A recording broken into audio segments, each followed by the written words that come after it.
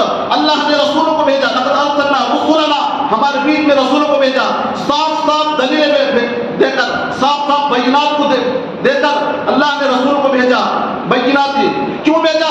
یقوم الناس بالقسط, اور میزان بھیجا, میزان کو دیا ساتھ میں, ترازو انصاف اور بالقسط, تاکہ انصاف کرے, قسط کے ساتھ, انصاف کے ساتھ, عدل کے ساتھ انصاف کرنے کے لیے. ہماری یہی تعلیم ہے, ہمارا یہی مذہب ہے, ہمارا یہی طریقہ ہے. ہر ایک یہاں پر رہنے والا کوئی انسان مظلوم نہ رہے. اسلام کا یہی تقاضا ہے, کوئی انسان مظلوم نہ رہے, چاہے بچہ ہو, چاہے بوڑھا ہو, چاہے عورت ہے, چاہے مرد ہو, کوئی مظلوم نہ رہے. یہی ہمارا تقاضا ہے, یہی دین کا تقاضا ہے, اسی کے لیے کام کرنا ہے. یہ دن تو بدلتے رہتے ہیں, کبھی جیسے ہمارا اعمال ہوتی ویسے اللہ بھی فیصلے کرے گا. تلک الایام نداولها بین الناس, یہ دن تو بدلتے رہتے ہیں. کون کس طرح سے مومن ہوگا, کون کس طرح سے ایمان میں پکا ہوگا, اللہ تعالیٰ اسے غالب کریں گے اور اس کے دن کو بدلتے رہیں گے. کون کچا ہوگا, اللہ تعالیٰ دوسروں کو بدل دیں گے. تلک الایام نداولها بین الناس, اللہ تعالیٰ آزمانے کے لیے, تاکہ کون کس کو شہادت دینا ہے, کون اللہ کے یہاں مقرب بننا ہے, کون کس سے اونچا مقام دینا ہے, یہ آزمانے کے لیے اللہ تعالیٰ یہ سارے کام دیتا ہے. اس لیے ہمیں چاہیے کہ ہمارے اس دستور کی حفاظت کریں. اللہ تعالیٰ سے دعا ہے کہ اللہ تعالیٰ ہم تمام کو صحیح معنی میں ہندوستان کے دستور کی حفاظت کرنے کی توفیق عطا فرمائے, سچا پکا مسلمان بن کر زندگی گزارنے کی توفیق عطا فرمائے. آمین. وآخر دعوانا الحمد للہ رب العالمین. سنت